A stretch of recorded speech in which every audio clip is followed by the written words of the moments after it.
ವರ್ಷದ ಕೊನೆಯ ತಿಂಗಳು ಡಿಸೆಂಬರ್. ಹೆಚ್ಚಾಗಿ ಶಾಲೆಗಳಲ್ಲಿ ಪ್ರವಾಸವನ್ನ ಡಿಸೆಂಬರ್ ತಿಂಗಳಲ್ಲಿ ಇಡುತ್ತಾರೆ. ಶಾಲಾ ಮಕ್ಕಳ ಜೀವನದಲ್ಲಿ ಶೈಕ್ಷಣಿಕ ಪ್ರವಾಸವು ಒಂದಾಗಿದೆ. ಆದ್ರಿಂದ ಹೆಚ್ಚಿನದಾಗಿ ವರ್ಷದ ಕೊನೆಯಲ್ಲಿ ಶೈಕ್ಷಣಿಕ ಪ್ರವಾಸವನ್ನ ಹಮ್ಮಿಕೊಳ್ಳಲಾಗುತ್ತದೆ.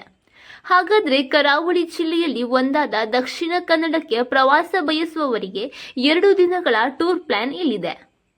ಶಿಕ್ಷಣ, ಆರೋಗ್ಯ, ವಾಣಿಜ್ಯ, ಆಹಾರ, ಪ್ರವಾಸೋದ್ಯಮ, ನವ್ಯೋದ್ಯಮ ಸೇರಿದಂತೆ ದಕ್ಷಿಣ ಕನ್ನಡ ಜಿಲ್ಲೆ ಗುರುತಿಸಿಕೊಳ್ಳದ ಕ್ಷೇತ್ರವೇ ಇಲ್ಲ. ಹಲವು ಕ್ಷೇತ್ರದಲ್ಲಿ ಜಾಗತಿಕ ಆಕರ್ಷಣೆಯಾಗಿರುವ ಜಿಲ್ಲೆಯಲ್ಲಿ ಹಲವಾರು ಪ್ರವಾಸಿ ತಾಣಗಳಿವೆ. ಭಾರತದಲ್ಲೇ ಅತ್ಯಂತ ವೇಗವಾಗಿ ಬೆಳೆಯುತ್ತಿರುವ ನಗರಗಳಲ್ಲಿ ಒಂದಾಗಿರುವ ಮಂಗಳೂರು ದಕ್ಷಿಣ ಕನ್ನಡದ ಹೆಮ್ಮೆಯ ಜಿಲ್ಲಾ ಕೇಂದ್ರ ಸ್ಥಳ. ಸಂಪೂರ್ಣ ಜಿಲ್ಲಾ ಶಾಲಾ ಮಕ್ಕಳ ಪ್ರವಾಸಕ್ಕೆ ಹೇಳಿ ಮಾಡಿಸಿದಂತಿದೆ.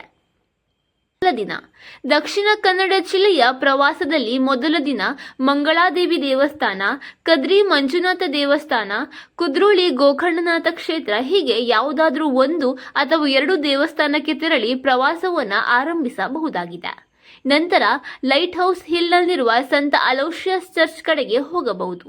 ಅದಾದ ಬಳಿಕ ಚರ್ಚ್ ಪಕ್ಕದಲ್ಲಿ ಸೆಂಟ್ ಅಲೋಷಿಯಸ್ ಕಾಲೇಜಿನ ಮ್ಯೂಸಿಯಂ ಕೂಡ ಇದೆ. ಇಲ್ಲಿ ನವಶಿಲಾಯುಗದ ಕಲ್ಲಿನ ಕೊಡಲಿ, ಹಿತ್ತಾಳೆ ಮತ್ತು ಕಂಚಿನ ವಸ್ತುಗಳು, ದೀಪಗಳು, ಆಫ್ರಿಕನ್ ಕಲಾಕೃತಿಗಳು, ಪುರಾತನ ಪಿಂಗಾಣಿಗಳು, ಹೂದಾನಿಗಳು, ಕ್ಯಾಮೆರಾಗಳು ಸೇರಿದಂತೆ ಹಲವು ವಸ್ತುಗಳ ದೊಡ್ಡ ಸಂಗ್ರಹಾಲಯವಿದೆ. ನಂತರ ಪಿಲಿಕುಳ ನಿಸರ್ಗಧಾಮ. ಸಾಮಾನ್ಯವಾಗಿ ಮಂಗಳೂರು ಪ್ರವಾಸ ಹೋಗುವುದೆಂದರೆ ಪಿಲಿಕುಳವು ಎಲ್ಲರ ಮನಸ್ಸಿಗೆ ಬರುವ ಶೈಕ್ಷಣಿಕ ಪ್ರವಾಸ ತಾಣವಾಗಿದೆ. ಹೌದು, ಇಲ್ಲಿ 400 ಎಕರೆ ಪ್ರದೇಶದಲ್ಲಿ ಪಿಲಿಕುಳ ಜೈವಿಕ ಉದ್ಯಾನವನ, ಪ್ರಾಣಿ ಸಂಗ್ರಹಾಲಯ ಹಾಗೂ ಮಾನಸ ಸರೋವರವಿದೆ.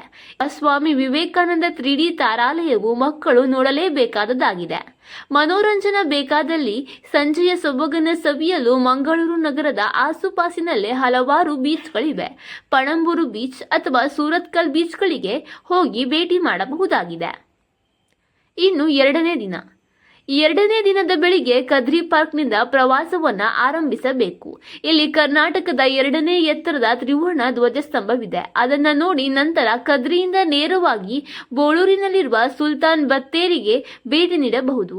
ಇದು 1784ರಲ್ಲಿ ಟಿಪ್ಪು ಸುಲ್ತಾನ್ ನಿರ್ಮಿಸಿದ ವೀಕ್ಷಣಾ ಗೋಪುರವಿದೆ. ಈ ವಾಚ್ ಟವರ್ ಅನ್ನ ಕಪ್ಪು ಕಲ್ಲುಗಳಿಂದ ನಿರ್ಮಿಸಲಾಗಿದೆ. ನಂತರ ಮೂಡುಬಿದಿರೆ ಕಡೆ ಪ್ರಯಾಣಿಸಿದರೆ 1000 ಕಂಬದ ಬಸದಿ ಇದೆ. ಜೈನ ಕಾಶಿ ಎನಿಸಿಕೊಳ್ಳುವ ಮೂಡುಬಿದಿರೆಯಲ್ಲಿ ಹಲವಾರು ಪ್ರಾಚೀನ ಬಸದಿಗಳಿವೆ. ಅದರಲ್ಲಿ 1000 ಕಂಬದ ಬಸದಿ ಹೆಚ್ಚು ಪ್ರಸಿದ್ಧಿಯನ್ನ ಪಡೆದಿದೆ. ನಂತರ ಮೂಡುಬಿದಿರೆಯಿಂದ ಹೊರಟು ಧರ್ಮಸ್ಥಳ ಕಡೆಗೆ ತುಸು ದೂರ ಪ್ರಯಾಣ ಮಾಡಿದರೆ ಒಂದಷ್ಟು ಸ್ಥಳಗಳನ್ನು ನೋಡಬಹುದು. ಬೆಳ್ತಂಗಡಿ ತಾಲೂಕಿನಲ್ಲಿರುವ ಧರ್ಮಸ್ಥಳ ದೇವಾಲಯ ತುಂಬಾ ಪ್ರಸಿದ್ಧಿ. ಇಲ್ಲಿ ಮಧ್ಯಾಹ್ನದ ಭೋಜನವೂ ಮಾಡಬಹುದಾಗಿದೆ. ಧರ್ಮಸ್ಥಳದಲ್ಲಿ ಮಂಜುನಾಥನ ದರ್ಶನವನ್ನು ಪಡೆದು ಇಲ್ಲಿರುವ ಅಪರೂಪದ ಕಾರು ಸಂಗ್ರಹಾಲಯಕ್ಕೆ ಭೇಟಿ ನೀಡಬಹುದು. ಜೊತೆಗೆ ದೇಗುಲದ ಎದುರು ಭಾಗದಲ್ಲಿ ಇರುವ ಮೀನಿನ ಅಕ್ವೇರಿಯಂನಲ್ಲಿ ಬಗೆಯ ಮೀನುಗಳಿವೆ. ಇದಲ್ಲದೆ ಇಲ್ಲಿ ಅಪರೂಪದ ವಸ್ತುಗಳ ಸಂಗ್ರಹ ಕೂಡ ಇಲ್ಲಿದೆ.